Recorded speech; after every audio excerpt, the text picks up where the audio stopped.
Right, so for those wanting cheaper AirPods, there is some good news because AirPods Lite are now in the works and they could launch relatively soon, so let's delve into what to expect and what the price for these could be. So Jeff Poo, who by the way is not a very credible source, so do take this with a grain of salt, but anyways, he says Apple plans to give us a cheaper variant of AirPods purely because the demand for AirPods is going to be dropping and the shipments are going to decline from 73 million to 63 million in 2023. And Jeff says the drop is because of soft AirPods 3 demand and also the fact Apple plans to give us no refreshes for AirPods, AirPods Pro or AirPods Max. So yeah, basically what Jeff proposes is that maybe Apple could launch a cheaper version of AirPods that could try and prevent the drop in sales units due to the aggressive price. Now Jeff says nothing about the price, he just says a low price product to compete with non-Apple earbuds. Now guys, to be honest, I don't think we need an AirPods Lite to solve this. Simply reduce the price of the regular AirPods, bring them down to $99, and that would be a pretty solid deal for those who just want the basic AirPods experience. And to be fair, the second gen AirPods, while being a pretty old product, still have decent sound quality for non-audiophiles, and you get most of the ecosystem features. And also maybe drop the price of AirPods 3. Specifically the base AirPods 3 that lacks MagSafe, that should be cheaper because right now it's $10 cheaper than the MagSafe version, and that makes no sense, and so this should be $149 instead. In fact, if I remember correctly, the base version of AirPods 2nd gen with, of course, the wide charging case was $149 and the wireless version was $199, and so there should be a much bigger price gap between the non-MagSafe and MagSafe version of AirPods 3. So yeah, ultimately AirPods Lite as a concept is kinda redundant. We don't need Apple to make a cheaper compromised version of AirPods, especially when AirPods 2 is already pretty bare bones.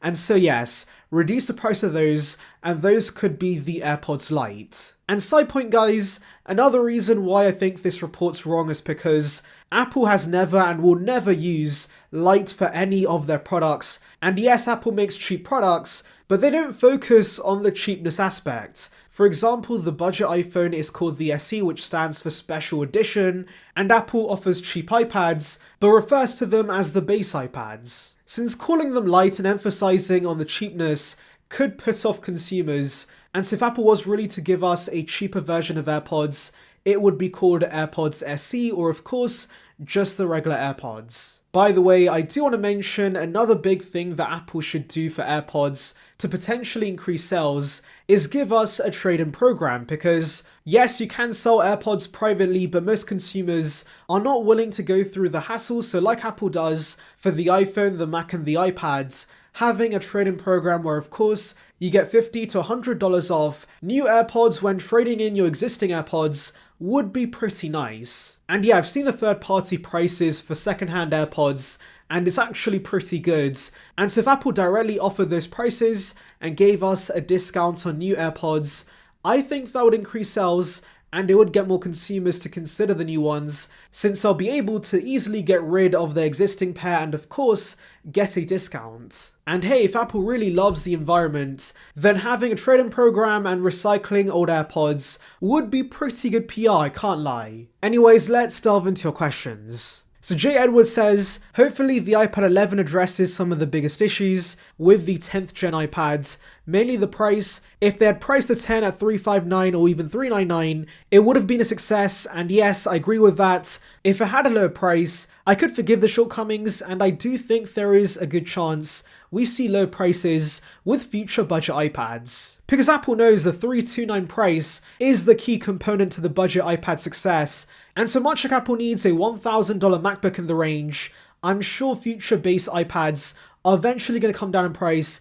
and fill that $329 spot. And yeah, the iPad 10 in many ways is similar to the Retina MacBook Air, because initially that was way too expensive for a MacBook Air, but of course, with each generation it came down in price. Eventually we got to the M1 models at $1,000, giving us amazing value for the price, and so there is a good chance that happens with future base iPads. Now regarding bigger OLED iPad Pros, Shanti says, I am a graphic designer and the iPad Pro is a perfect tool for my work. About the display size, I think the 12.9-inch body is perfect, but I would love to see thinner bezels and OLEDs. And yeah, I also think 12.9 inches is perfect for most consumers, and I'm glad a graphic designer like yourself also thinks this. And yeah, OLED's going to be a big upgrade for the iPads, so I'm excited we're finally getting it. So Slow Cuba says a 15-inch M2 or later MacBook Air would be the perfect laptop for me, maybe coupled with an M3 Ultra Mac Studio, but I think since I've already sunk the money into my M1 Mac Mini and M1 Max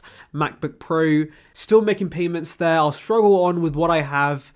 Thanks for the vids. News about the 15-inch Air is welcome, and it will almost certainly be the laptop I'm most likely to buy in the future. And yes, a MacBook Air 15-inch coupled with, of course, a powerful desktop like the Mac Studio would be perfect. For me anyways, the base chips are more than fine for my use. I've yet to max out the M1 chip, and that's why I've wanted a MacBook Air 15-inch, because I do like the bigger size of the 16-inch, but I don't need the extra performance and all the other bells and whistles.